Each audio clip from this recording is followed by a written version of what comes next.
Straddling the upper reaches of the Falls Road are Belfast City and Milltown cemeteries, resting in the townland of Ballymurphy. Until recently, those buried in the city cemetery are from most part Unionist or Protestant, and while Milltown, which was established by the Catholic Church, is mainly Catholic. Milltown is a history of Belfast Catholic and Nationalist community, priests and nuns, Republicans, members of the RIC, footballers, architects, bishops and poets, businessmen and paupers, hurlers and heartmakers are all resting here. As we prepare to enter Milltown, let's admire its entrance featuring a Victorian Romanesque gateway and large Celtic cross adorned with biblical scenes. The final sentence from the Nicene Creed adorns the arch at Milltown and reads, Et expect resurrectum memoriam et vitam venturi saecula. Amen. And I await the resurrection of the dead and the life of the world to come. Amen. This sentiment is at the core of Catholicism and implies that the dead are simply resting, waiting for the day of judgment. Here we are at the grave of Father Daniel O'Reilly Tohill, born in Scotland, moved here to Belfast when his father was promoted to an inspector in Her Majesty's Inland Revenue. While here, he became passionate about the Irish language and changed his name to O'Toole. Father O'Toole collapsed and died on the altar while giving a sermon. Looking at his grave, it is adorned in the old Irish 12th century writing. It is also said that Father O'Toole taught the renowned United Irishman Thomas Russell to speak Gaelic. An interesting fact, as you leave the graveyard, it is said that if you rub your finger in his eye, it will bring you luck for the rest of the year.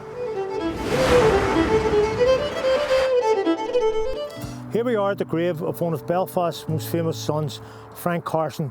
It's the way I tell him, used to be his punchline. Frank was a very interesting man, and to find out more about him, when he served in the British Army as a paratrooper, etc., please join me on my tour. Here we are at the Cross of Sacrifice.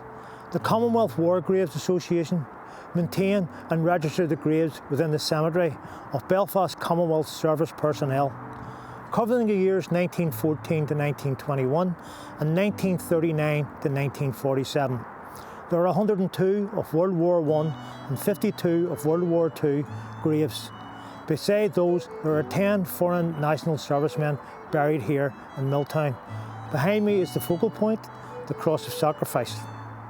Erected by the Commission after World War I, near which stands a screen wall behind the cross, this memorial is listing those of that war whose graves could not be individually marked.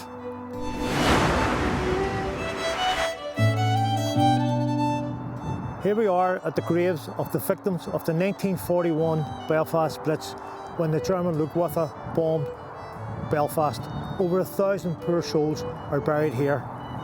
Also scattered throughout the cemetery are headstones of servicemen from both World Wars. Buried within the cemetery are men who served in both the Irish and British Parliaments.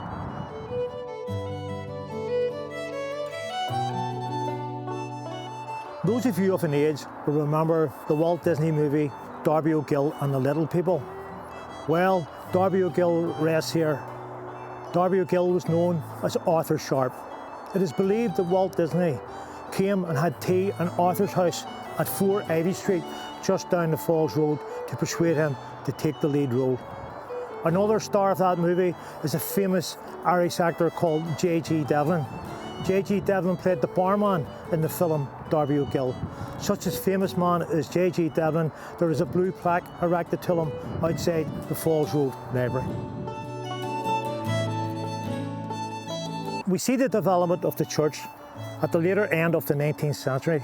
We have a very powerful bishop in Patrick Doran, Catholic Bishop of Down and Connor. He begins to bring a whole series of Catholic orders into the city, including the Dominican nuns, the Christian Brothers, the De La Salle Brothers, the Cross and Passion nuns, and the Sisters of Charity.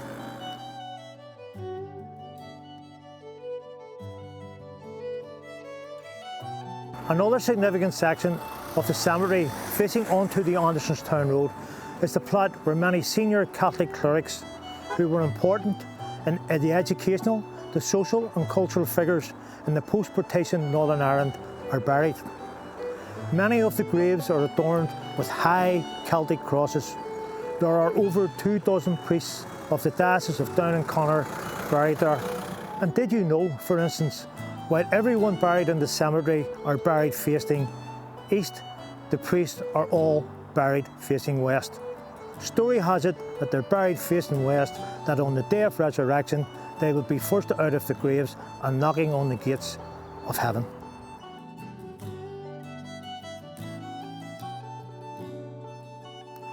Contrary to popular belief that Milltown is a predominantly Catholic cemetery, partly true, but there is one Protestant buried here, and he is buried here by mistake. His name is James Moore Hunter Neely, and how he was buried in Milltown Cemetery, you have to come on my tour to find out.